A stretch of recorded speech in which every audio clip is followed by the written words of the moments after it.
नमस्कार, मैं हूं सिकता दे और आप देख रहे हैं 5 की बात। शुरुआत अजमेर के एक मामले से, जहां पर एक स्कूल में एक बच्ची को इसीलिए परीक्षा देने से रोक दिया गया कि उसके साथ सामूहिक बलात्कार हुआ था। बच्ची ने आरोप बाल कल्याण समिति के सामने लगाया है। बच्ची का कहना है कि स्कूल ने पहले उसे क्लास करने से रोका और फिर 12वीं के इम्तिहान से पहले बाहर कर दिया।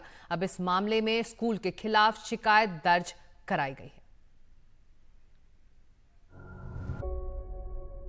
स्कूलों का काम अपने बच्चों का संरक्षण करना भी है, लेकिन अजमेर के एक स्कूल ने एक बच्ची को उसके साथ हुए अपराध की सजा उसे ही दे दी। बच्ची के साथ गैंगरेप हुआ। स्कूल को लगा कि ऐसी बच्ची स्कूल आई तो माहौल खराब होगा। उसे कहा गया कि वो घर पर रहकर पढ़ाई करे। बाद में स्कूल से नाम ही काट दिया गया। मामला तब सामने आया जब बच्ची ने बाल कल्याण समिति में शिकायत की। बाल कल्याण समिति का उद्देश्य है कि बालिका को न्याय मिले, आगे वो अपनी शिक्षा कंटिन्यू रखे और किसी प्रकार का उस पर दबाव ना रहे। 10वीं में इस बच्ची को 79% नंबर आए थे। स्कूल के कहे के मुताबिक वो घर पर रहकर 12वीं की तैयारी कर रही थी। इम्तिहान से पहले जब वो एडमिट कार्ड लेने पहुंची तो पता चला कि उसे तो स्कूल से बाहर कर दिया गया है। हालांकि स्कूल की सफाई है कि 4 महीने स्कूल न आने की वजह से उसका नाम काटा गया। हमने प्रिंसिपल से बात करी इस संदर्भ में, तो प्रिंसिपल ने बोला कि बच्ची 4 महीने से आ नहीं रही थी, इसलिए हमने उसका नाम काट दिया। हमारा क्रॉस क्वेश्चन ये था कि आपने बच्चे का नाम जब काटा तो क्या आपने पीटीएम में पेरेंट्स को बुलाया या बच्ची को बुलाने के प्रयास किए? आपकी तरफ से क्या प्रयास रहे? उन्होंने हमें इस संदर्भ में कोई जानकारी दी नहीं। बच्ची से जब बात करी गई वापस हमने कि भाई आपकी प्रिंसिपल ने ये बोला है, आपका क्या मत है? तो बच्ची ने बोला कि सिंपल उसे ये बोला गया कि हमारे विद्यालय का माहौल ख़राब हो रहा है और आसपास जो हमारे जो दूसरे बच्चे जो पढ़ रहे हैं उनके अभिभावक हमें फ़ोन करके कह रहे हैं कि इस बच्चे को यहाँ पर विद्यालय में नहीं बैठने दिया जाए, इसलिए हमने उसे मना किया। ये बच्ची ने हमें बोला और बच्ची को भी ये प्रशासन की तरफ, स्कूल प्रशासन की तरफ से बोला गया। ये बिल्कुल हैरान कर देने वाला मामला है, जो बताता है कि स्कूली शिक्षा में लड़कियों को लेकर पूर्वाग्रह लगभग आपराधिक हद तक फैले हुए हैं। मान लीजिए स्कूल एक घर है जिसमें गार्जियन, स्कूल के अभिभावक हैं, टीचर्स हैं, मैनेजमेंट हैं। तो यदि कोई घटना अपने घर की लड़की के साथ हो जाती है तो गार्जियंस उसको पूरी तरह से प्रोटेक्शन देते हैं, ताकि उसको घर से निकालकर उसको आत्महत्या करने पर मजबूर करते हैं। ये बहुत गलत है और स्कूल पर एक्शन लिया ही जाएगा। बाल कल्याण समिति ने मांग की है कि स्कूल की मान्यता रद्द की जाए, लेकिन फिलहाल बच्ची 2 अपराधों की सजा भुगतने को मजबूर है और उसका 1 साल बर्बाद हो चुका है। Bureau report, NDTV India. और महिलाओं के साथ न्याय का यह विभत्स मजाक राजस्थान के करौली में भी देखने को मिला। वहां मुंसिफ कोर्ट के एक मजिस्ट्रेट के शर्मनाक व्यवहार को लेकर हंगामा मचा हुआ है। राजस्थान हाई कोर्ट ने इस मामले की जांच के आदेश दिए हैं। इस मामले में एक एफआईआर भी दर्ज कराई गई है। मामला कुछ इस तरह से है। 30 मार्च को एक रेप पीड़ित धारा 164 के तहत अपना बयान दर्ज कराने मुंसिफ कोर्ट पहुंची। वहां मजिस्ट्रेट ने उसे कपड़े उतारने को कह दिया। कहा कि वो उसकी चोट देखना चाहता है। लड़की ने महिला पुलिसकर्मी की गैर हाजिरी में ऐसा कुछ करने से इनकार किया। बाहर आकर लड़की ने अपने घर वालों को इस बात की जानकारी दी। अब इस मामले में राजस्थान हाई कोर्ट के विजिलेंस रजिस्ट्रार ने मजिस्ट्रेट से बंद कमरे में 3 घंटे पूछताछ की है। अब इस मामले को मानवाधिकार संगठन और महिला संगठन लगातार उठा रहे हैं। इस बीच आरोपियों की धमकी की वजह से गांव छोड़कर भागा पीड़ित का परिवार पुलिस संरक्षण में घर लौट आया है, लेकिन इस मामले ने पूरी न्याय बिरादरी को शर्मसार किया है। सिर्फ समाज में घट रही घटना ही नहीं, निचली अदालतों के कुछ जजों ने भी महिलाओं के खिलाफ कुछ ऐसी टिप्पणियां की हैं जो आपत्तिजनक हैं। हालांकि बाद में उनमें से कई टिप्पणियों पर रोक लगा दी गई। महिला विरोधी अदालती टिप्पणियों पर अगर नजर डालें, जो इन पर कुछ वक्त बाद रोक लगी। सिंदूर न लगाना पति पर अत्याचार है, ये कहा था इंदौर फैमिली के हाईकोर्ट जज ने। किशोरियां अपनी यौन इच्छाओं पर काबू रखें, कोलकाता हाईकोर्ट के जज ने यह बात कही थी। वहीं महिलाओं ने आईपीसी की धारा 498A का दुरुपयोग कर कानूनी आतंकवाद फैला दिया है, कोलकाता हाईकोर्ट के एक जज ने ये कहा था। पत्नी का अपने गले से मंगलसूत्र हटाना पति को लेकर मानसिक क्रूरता की पराकाष्ठा है। मद्रास हाईकोर्ट के एक जज ने ये टिप्पणी की थी। पत्नी अगर चूड़ी सिंदूर नहीं पहनती तो इसका मतलब उसे शादी मंजूर नहीं। गुवाहाटी हाईकोर्ट के जज की ये टिप्पणी है। संबंध बनाने के बाद पुरुषों को फंसा देती हैं महिलाएं। इलाहाबाद हाईकोर्ट के एक जज की ये टिप्पणी। और कुछ और टिप्पणियां अगर देखें तो सिंदूर ना लगाना पति पर अत्याचार, इंदौर फैमिली हाई कोर्ट ने कहा था कि जैसे कि हम आपको पहले बता चुके हैं। और लेकिन आज जो मामला है राजस्थान से जुड़ा हुआ, फिलहाल उस पर नजर डालते हैं, स्कूल के रवैये और जज साहब की हरकत पर। इसी पर चर्चा करने के लिए मेरे साथ दो खास मेहमान, प्रोफेसर लतिका गुप्ता शिक्षाविद हैं और आभा सिंह वकील हैं। आप दोनों का स्वागत है एनडीटीवी इंडिया में। लेकिन प्रोफेसर गुप्ता, अगर मैं आपसे शुरू करूं, स्कूल को बच्चों का दूसरा घर कहा जाता है, लेकिन अजमेर का ये विद्यालय तो उसी बच्ची को सजा दे रहा है जिसकी देखभाल, जिसकी देखरेख उसे करनी थी। देखिए, स्कूल केवल दूसरा घर नहीं होता, बल्कि स्कूल एक तरह से वो संस्था है जो सब दे जो घर नहीं दे पाता। और सबसे बड़ी चीज होती है उसमें समाज में लड़ने की, अपना नाम बनाने की, अपने लिए कुछ मौके पाने की। तो समाज में जो, जिसे हम मिसोजिनी बोलते हैं, नारी के प्रति एक तरह की भर्त्सना, उसके आगे हम कई बार देखते हैं कि स्कूल घुटने टेक देता है। और वैसे राजस्थान एक ऐसा राज्य है जिसने 2007 या 8 में ही एक नया विषय पढ़ाना शुरू कर दिया था, राजनीतिक सामाजिक जीवन, सिविक्स या नागरिक शास्त्र की जगह, जिसमें महिलावादी आंदोलनों और जेंडर की बहुत सारी समझ खुद अध्यापकों को पढ़ानी थी। तो आज मुझे बहुत ज्यादा दुख है। ये बात सिर्फ न्याय की नहीं है, ये बात सिर्फ अधिकार की लड़ाई की नहीं है, ये बात एक ज्ञान की भी है कि स्कूल में शिक्षकों को ज्ञान देना है, उन्हें समाज में जेंडर से या महिलाओं को, लड़कियों के जीवन को लेके जो एक बहुत ही सीमित सोच है, उसको चुनौती देनी है। और वो इसको बढ़ावा दे रहे हैं। और वो इसको बल्कि दूसरी लड़कियों के सामने एक मॉडल के रूप में, एक मानक के रूप में पेश कर रहे हैं कि गलती किसी की भी हो, उसकी खामियाजा जो है एक लड़की को अकेले भुगतना पड़ता है। तो फिर जो हम लोकतंत्र और बराबरी और समानता के ये जो आदर्श पढ़ाते हैं, अधिकारों की लड़ाई पढ़ाते हैं, वो हम कैसे पढ़ा सकते हैं? तो मुझे तो सबसे पहले लगता है कि राजस्थान सरकार को और उनके शिक्षा निदेशालयों को अपने शिक्षकों को एक कड़े, कम से कम 10 दिवस के एक पूरे ट्रेनिंग प्रोग्राम से गुजारना चाहिए कि उनकी जेंडर की और महिलाओं के जीवन की समझ क्या है। जाहिर है वो बहुत कच्ची है और वो वैसा ही सोच रहे हैं जैसा समाज में एक तबका सोचता है, जो लड़कियों की, महिलाओं की जिंदगी को बिल्कुल एक प्रॉपर्टी, एक चीज की तरह देखता है कि अगर वो दूषित हो गई तो वो हर तरह से बेकार हो गई। तो ये बहुत दुखद दिन है। आभा सिंह को लाना चाहूंगी। आभा जी, आप चाहे अजमेर की ये बच्ची हो या फिर करौली की वो पीड़ित, इन दोनों के साथ दो तरफा नाइंसाफी हुई है, जवाबदेही कैसे तय हो? अब देखिए, सबसे पहली बात की जो है, कानून साफ साफ कहता है कि कोई रेप पीड़ित बच्ची हो या महिला हो, उसकी आइडेंटिटी डिस्क्लोज नहीं की जानी होती है। ये सब इन कैमरा ट्रायल्स होते हैं और ये स्कूल सबको मालूम है। तो ये स्कूल कैसे उसको अलग कर दिया, उसको कॉलेज मतलब एडमिशन, मतलब उसको एग्जाम नहीं देने दिया, बोला तुम घर बैठ जाओ, तो आपने उसको एकदम आइडेंटिफाई कर दिया कि इसलिए किया गया। और वो पेरेंट्स भी जो कह रहे हैं कि नहीं, इस लड़की को स्कूल से निकालो, मेरे ख्याल से उनके खिलाफ भी कार्रवाई करना बहुत जरूरी है, क्योंकि आपने एक जो है violating the right to life, because right to life says, article 21 says right to live with dignity. तो यहाँ तो उसकी राइट टू लाइफ की जो है आपने वायलेट किया है, तो इसमें इन पे कार्रवाई जरूर होनी चाहिए। और if I come to the Karauli case, जहाँ पे जो मैजिस्ट्रेट था वो 164 स्टेटमेंट लिखते वक्त कहता है कि तुम अपनी ब्रूजेस दिखाओ, तो वो तो सरासर गलत है। निर्भया के बाद जो गाइडलाइंस आई उसमें बड़ा क्लियर है कि कोई रेप पीड़िता है तो उसका मेडिकल भी महिला डॉक्टर करेगी। तो महिला डॉक्टर जब रेप पीड़िता का मेडिकल करेगी तो मेडिकल रिपोर्ट जज के सामने जानी चाहिए।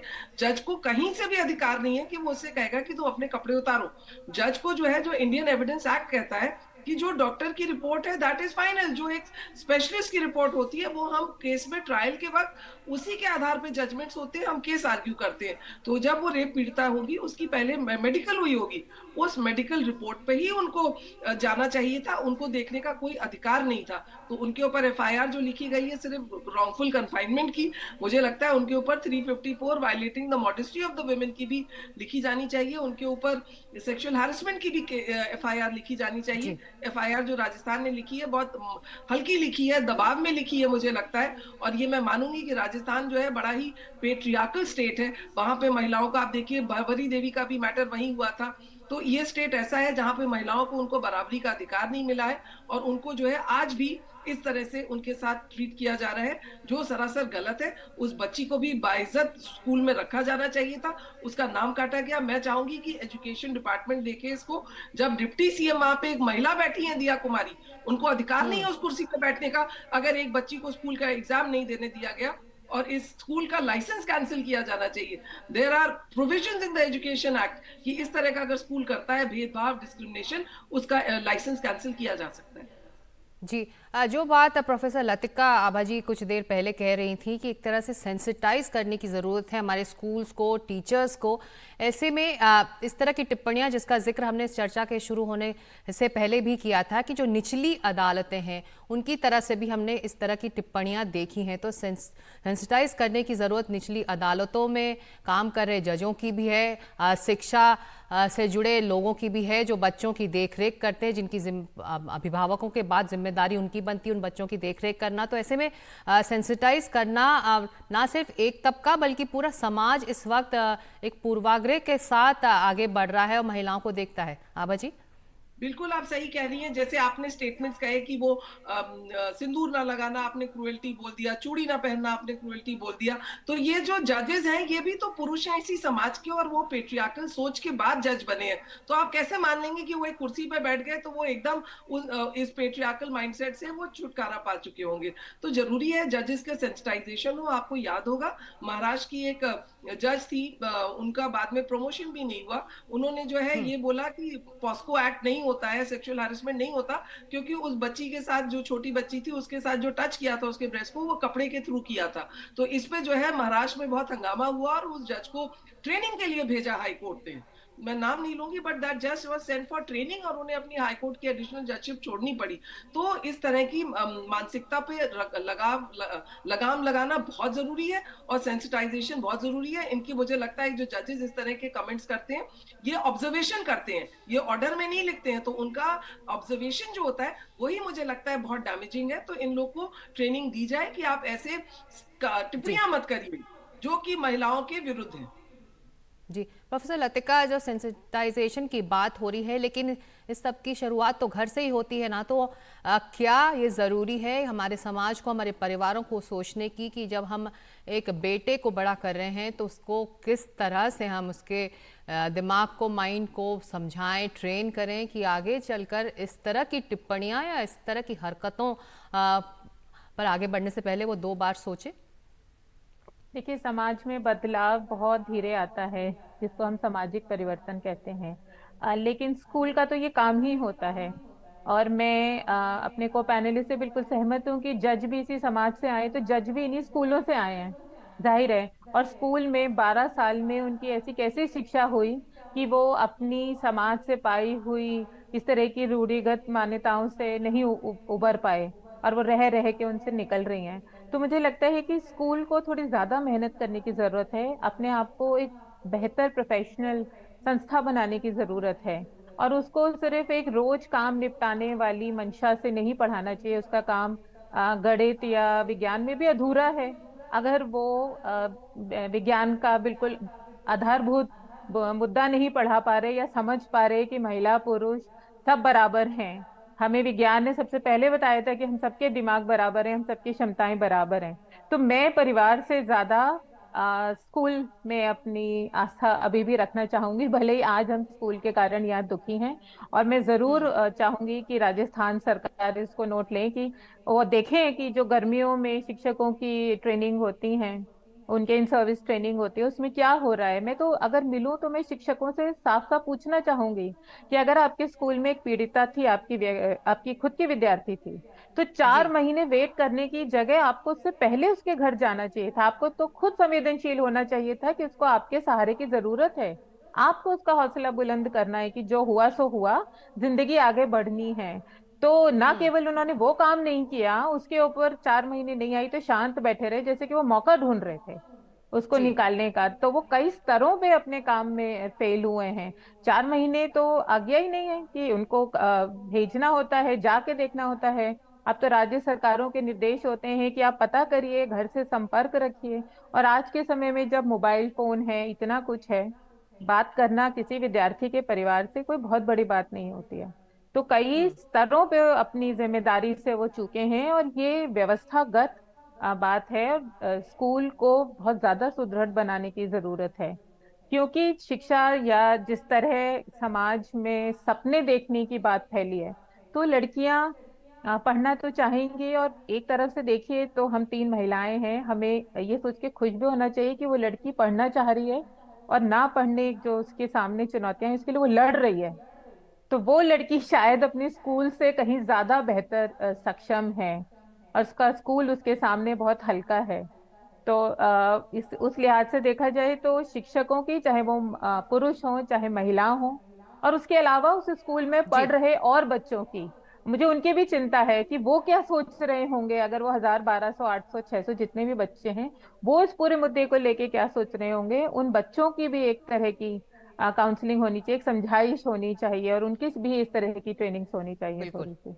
जी। प्रोफेसर लतिका गुप्ता और आबा सिंह, आप दोनों का शुक्रिया इस चर्चा में शामिल होने के लिए। तो एक तरह से एक वेकअप कॉल भी है हमारे स्कूल्स के लिए, हमारे टीचर्स के लिए, और साथ ही हमारी निचली अदालतों के लिए भी, कि हम अपने पूर्वाग्रह को छोड़कर एक नई दिशा की तरफ बढ़ें। हम लौट रहे हैं छोटे से ब्रेक के बाद बाकी खबरों की तरफ।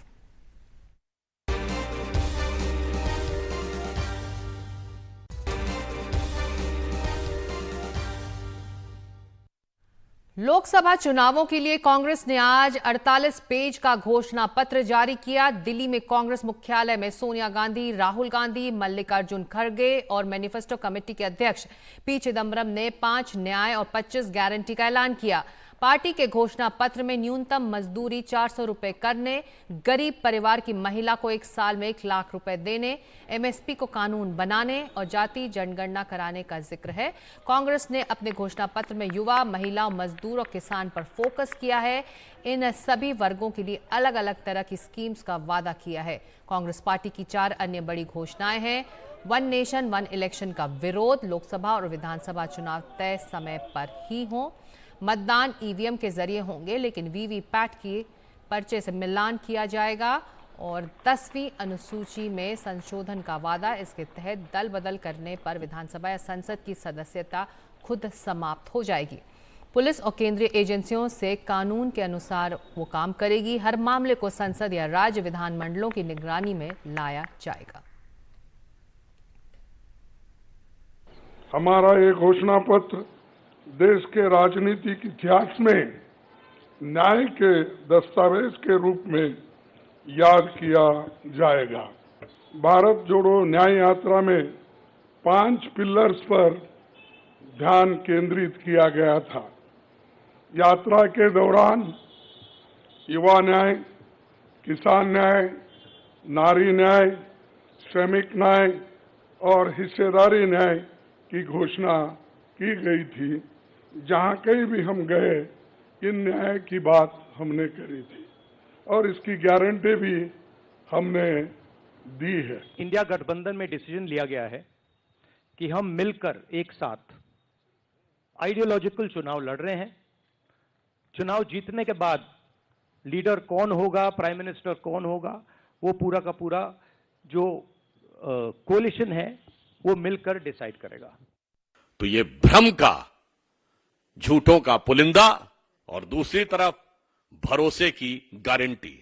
तो मोदी की गारंटी जो भरोसे की गारंटी है और भ्रम का पुलिंदा जो उनके बयान से लेके और फोटो तक दिखाई पड़ रहा है। देश की जनता, विवेकपूर्ण जनता इसके ऊपर सम्यक विचार करेगी। और सीधे चलते हैं हमारे सहयोगी अखिलेश शर्मा के पास। अखिलेश, इस घोषणा पत्र के ऐलान के बाद अगर आपको कांग्रेस मैनिफेस्टो में हेडलाइन बनानी हो तो आप क्या कहेंगे इस हेडलाइन के लिए? देखिए, दो तीन बातें तो बिल्कुल साफ दिखाई दे रही हैं कि जिस तरह से उन्होंने ये कहा है कि जो दल बदल कर रहे हैं, चाहे सांसद हो या विधायक, पार्टी बदलते ही उनके सदस्यता चली जाए, क्योंकि कांग्रेस भुक्तभोगी रही है। पिछले 10 साल का अगर इतिहास उठा करके देखें तो कई राज्यों में उसकी सरकारें भी उसको गंवानी पड़ी क्योंकि उसके विधायकों ने पाला बदल लिया। वो चाहे ऑपरेशन लोटस हो या अन्य माध्यम से उसकी सरकारें गिराई गई या अस्थिर करने का प्रयास किया गया। तो इसलिए पहली बात तो उसने यही कही है कि ऐसे सांसद और विधायक इनकी सदस्यता तुरंत चली जानी चाहिए। जो एंटी डिफेक्शन लॉ है उसमें एक बड़ा सुधार होने की ज़रूरत है। दूसरी बात ये कि अगर पिछले घोषणा पत्र से तुलना करें तो जहां पहले कांग्रेस पार्टी किसानों की कर्ज माफ़ी जैसे लोक लुभावन वादे करती थी, इस बार उससे थोड़ा बची है। इससे किसानों की कर्ज माफ़ी की बात तो नहीं कर रही है, लेकिन ये ज़रूर कहा है कि जो MSP है उसको गारंटी दे दिया जाए। ये कांग्रेस पार्टी ने अपने घोषणा पत्र में वादा किया है। लेकिन एक लोक लुभावन वादा ज़रूर है छात्रों के लिए, युवाओं के लिए, जो कि एक बहुत बड़ा वादा हो सकता है, गेम चेंजर हो सकता है, जिसके बारे में चर्चा कम हो रही है। वो ये है कि 15 मार्च तक जितने भी छात्रों ने एजुकेशन लोन लिया है वो कांग्रेस पार्टी की सरकार अगर बनती है तो उसको माफ़ कर दिया जाएगा, और जिन बैंकों से लिया है उनको जो कर्ज की भरपाई है वो सरकार करेगी। तो ये एक बड़ा लोक लुभावन वादा है जो एक तरह से गेम चेंजर कांग्रेस के लिए साबित हो सकता है। लेकिन कई मुद्दों पर कांग्रेस का यू टर्न भी दिखाई दे रहा है। जैसे कि हमने देखा था कई राज्यों में कांग्रेस कह रही थी कि OPS को लागू करेंगे, OPS पर वापस जाएंगे। हिमाचल प्रदेश हो चाहे राजस्थान में उसकी सरकार थी तब की बात, ये जगह पर इन्होंने कहा था। लेकिन अब ऐसा लग रहा है कि एक तरह का यू टर्न लिया है क्योंकि इस घोषणा पत्र में OPS की बात नहीं कही गई है। इसी तरह EVM का जो मुद्दा है उस पर कांग्रेस पार्टी के कई बड़े नेता ये कहते रहे हैं कि पोस्टल जो बैलेट पेपर उसके जरिए मतदान होना चाहिए। लेकिन इस घोषणा पत्र में ये कहा गया है कि चुनाव तो EVM से ही होगा, लेकिन हाँ उनको VVPAT से आप टैली कर सकते हैं। इसके साथ ही कई ऐसे मुद्दे हैं जैसे कि पाकिस्तान से बातचीत की बात है, इस पर वही स्टैंड कांग्रेस ने लिया है जो कि BJP का रहा है कि जब तक सीमा पर आतंकवाद पाकिस्तान नहीं रोकता है तब तक उससे बातचीत नहीं हो सकती है। इसी तरह GST का जो मुद्दा है जिसका कि लगातार राहुल गांधी विरोध करते आए हैं, उसमें सुधार की बात कर रहे हैं, कह रहे हैं कि एक दर होना चाहिए, लेकिन उसमें अलग अलग कई जगह पर संशोधन भी किया जा सकता। तो यानी कांग्रेस मोटे तौर पर वही बातें कर रही है जो कि ये सरकार इन मुद्दों पर लेकर के आ रही है। CA को लेकर के विरोध करते हैं, नाम चाहे CA का सीधा न लिया हो, लेकिन ये कहा कि कई वादास्पद कानूनों को रिपील किया जाएगा। 3 तलाक का भी जिक्र किया कि उसको भी रिपील करने की बात कही है। मणिपुर का जिक्र किया कि वहाँ पर धारा 356 लगा दी जाएगी। तो ये सारी बातें जो इस घोषणा पत्र में खास तौर से दिखाई दे रही है। जी शुक्रिया अखिलेश इस पूरी जानकारी के लिए। वक्त अब एक छोटे से ब्रेक का है। दूसरी खबरों पर नजर इस ब्रेक के बाद।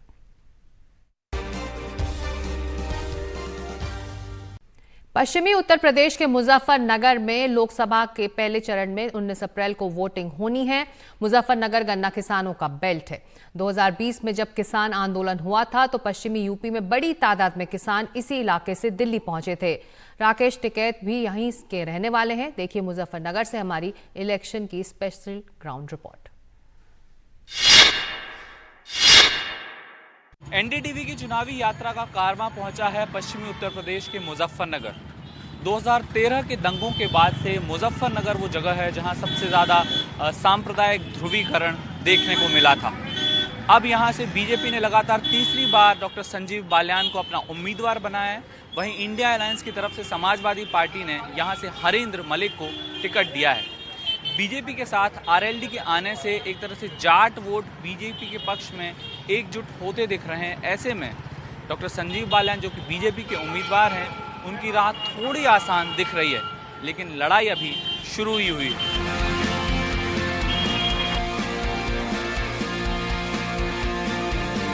कोई नेता नहीं आता, ना कोई विकास की बात करता। भाई यही चाहेंगे भाई सही सलामत भाव हो गन्ने का बढ़ा दे।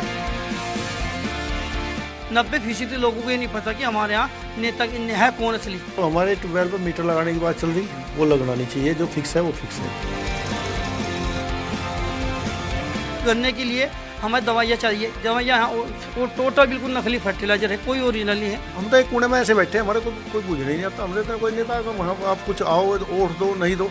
माननीय प्रधानमंत्री जी ने योजना चलाई, स्वच्छ भारत मिशन चलाया, शौचालय बनाए गरीबों के लिए, आम जनता के लिए जिनके शौचालय नहीं।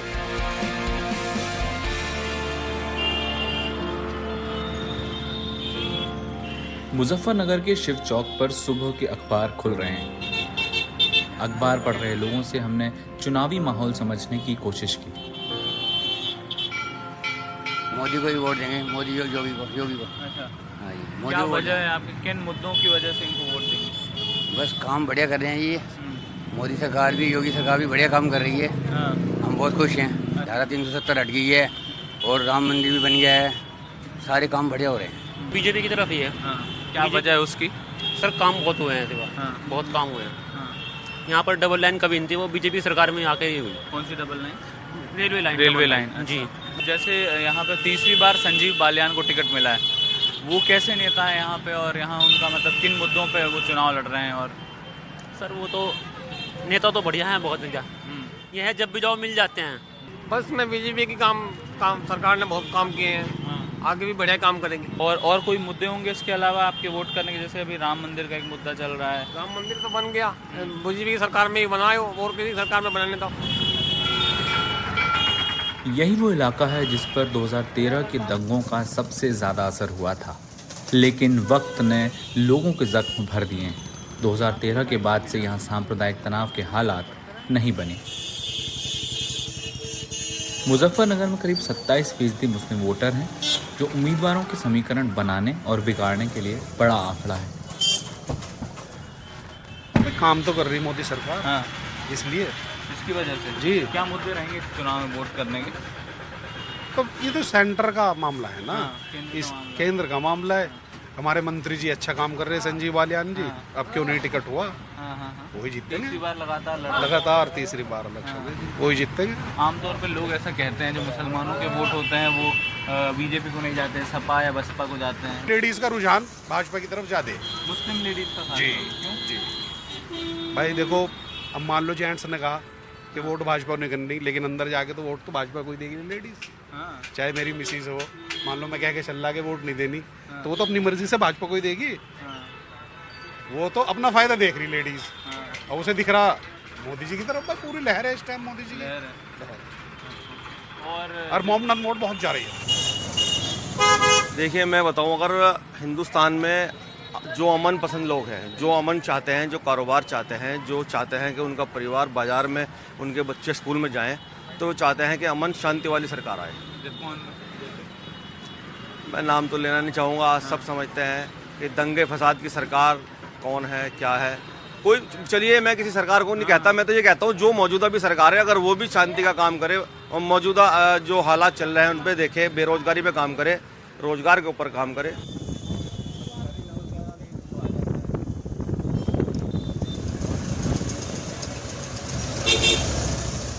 हमारे साथ मौजूद हैं मुजफ्फरनगर से बीजेपी प्रत्याशी संजीव बालियान। सर, आपका एनडीटी पर स्वागत है। क्या आप जीत की हैट्रिक लगाने जा रहे हैं? कितने आश्वस्त हैं? मुझे तो पूरी उम्मीद है, जिस तरह का माहौल है जी उत्तर प्रदेश में, मुझे लगता है हो सकता है इस बार 80 में से जीतेगा। अच्छा। 14 जैसा माहौल है। हाँ। और गठबंधन के बाद या तो भारतीय जनता पार्टी के कार्यकर्ता हैं या राष्ट्रीय लोकदल के यहाँ। अब जब दोनों दल एक हैं तो सामने कुछ दिखाई तो देता नहीं। बिल्कुल।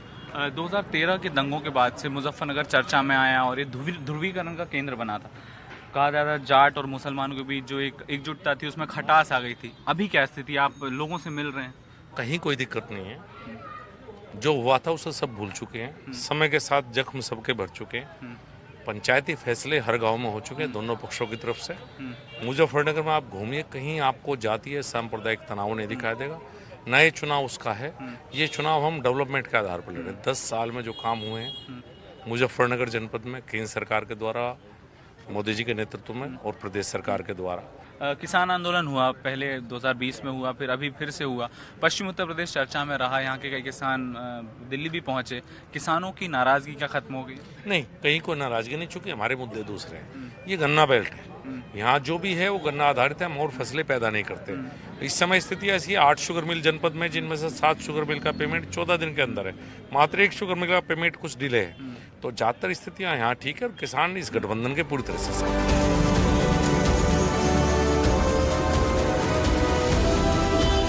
इंडी गठबंधन की तरफ से सपा के हरेंद्र मलिक उम्मीदवार हैं। हरेंद्र मलिक कांग्रेस के नेता रहे हैं, लेकिन उन्होंने 2022 में अपने बेटे के साथ कांग्रेस पार्टी छोड़ दी। आप भी जाट नेता, यहाँ की राजनीति भी जाट डोमिनेटेड है। आपको क्या लगता है कि जब आरएलडी और बीजेपी का गठबंधन हो गया है, क्या समीकरण बने? देखिए, आपका पाला छोड़ के चले गए चौधरी साहब। नहीं, वो बड़े नेता है, उनकी चर्चा नहीं मैं करता। हाँ।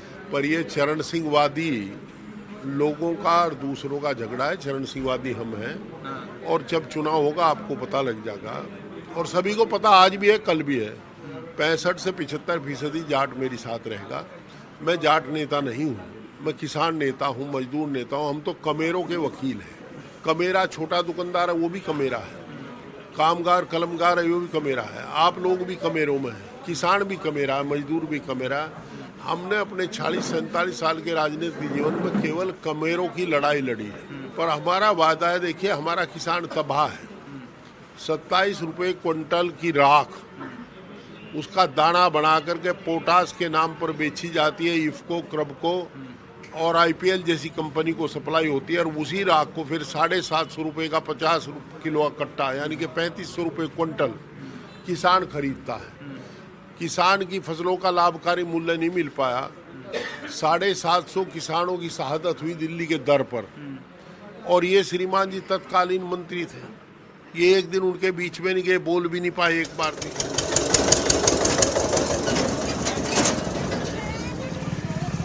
देश के बाकी हिस्सों में किसानों के पास बैलगाड़ियां नजर आती हैं, लेकिन आप जब पश्चिमी उत्तर प्रदेश में घूमेंगे तो आपको इस तरह की भैंस गाड़ियां काफ़ी नज़र आएंगी। ऐसी ही एक भैंस गाड़ी पर हम मौजूद हैं। पश्चिमी उत्तर प्रदेश में किसान बीच में नाराज़ भी थे 2020 में जब आंदोलन हुआ था। नाराज़गी तो चली गई। हाँ, क्यों, कैसे चली गई नाराज़गी? तो वो थोड़ा गन्ने की जो भाव के हिसाब से वो चल रही है जी। हाँ। गन्ने के भाव के हिसाब से नाराज़गी चल रही। अच्छा। हाँ जी। फिर उसके बाद नाराज़गी कमी हो गई। फिर अब जो है थोड़ा भाई देश के हित के हिसाब से तो पार्टी तो बीजेपी से बढ़िया तो कोई है नहीं। मुजफ्फरनगर गन्ना बेल्ट है। यहाँ किसान यूनियनों की राजनीति भी जमकर होती है। 2020 में यहीं से राकेश टिकैत किसान आंदोलन के वक्त दिल्ली पहुंचे और आंदोलन का एक बड़ा चेहरा बनकर उभरे। जिस केंद्र सरकार के खिलाफ टिकैत आंदोलन करने निकले थे, अब वो केंद्र सरकार के खिलाफ उतना खुलकर नहीं बोलते हैं। रोष तो शांत नहीं किसानों का, ना उसको भाव मिल रहे और कर्जा उस पर बढ़ता जा रहा, तो रोष तो शांत है नहीं। रोष नहीं है तो फिर किसके खिलाफ जाएगा ये रोष? भाई खिलाफ को तो मतलब इलेक्शन का है दूसरा मामला।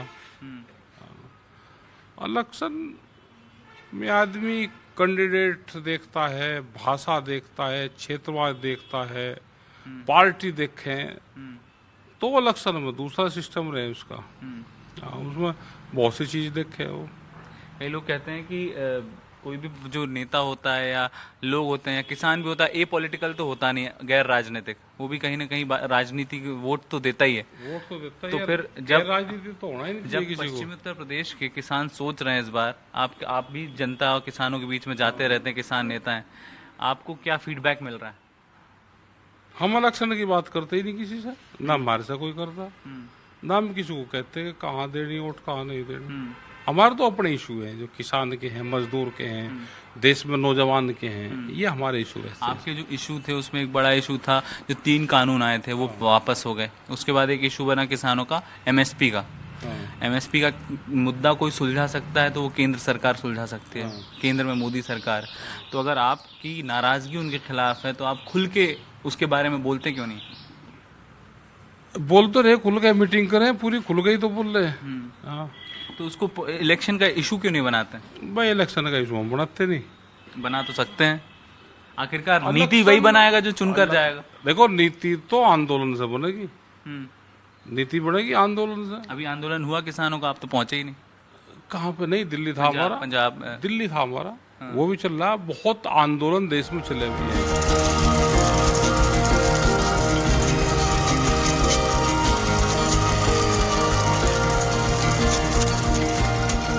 मुजफ्फरनगर से बीजेपी ने लगातार तीसरी बार संजीव बालियान को मैदान में उतारा है। 2019 में जब वो चुनाव लड़े थे तो अजीत सिंह के खिलाफ सिर्फ 6000 के मार्जिन से जीते थे। अब RLD नेता जयंत चौधरी के बीजेपी के साथ आने से माना जा रहा है कि संजीव बालियान की राह थोड़ी आसान हो गई है। मुजफ्फरनगर से अपने सहयोगी मोनू सिंह और कैमरा पर्सन रोहित विश्वकर्मा के साथ वैभव पलनीटकर, NDTV इंडिया के लिए।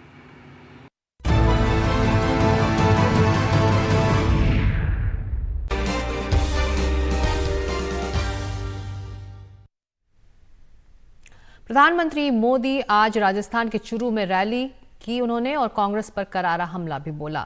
पीएम ने कहा कि ईडी ने भ्रष्टाचारियों की 1 लाख करोड़ रुपए की संपत्ति जब्त की है। मैं इन भ्रष्टाचारियों से कहना चाहता हूं कि कितना भी झूठ फैला लो, ये मोदी डरने वाला नहीं है। प्रधानमंत्री ने कहा कि 10 साल पहले देश कितनी खस्ता हालत में था। कांग्रेस के बड़े बड़े घोटालों और लूट के कारण देश की अर्थव्यवस्था चरमरा गई थी। उन्होंने कहा कि जो काम इतने दशक में नहीं हुआ वो हमने 10 साल में करके दिखाया। इसीलिए मैं कहता हूं, जब नीयत सही तो नतीजे सही। आप सभी की तालियां रुकनी नहीं चाहिए। तो आज 5 की बात में इतना ही, लेकिन एनडीटीवी इंडिया में खबरें जारी रहेंगी। नमस्कार।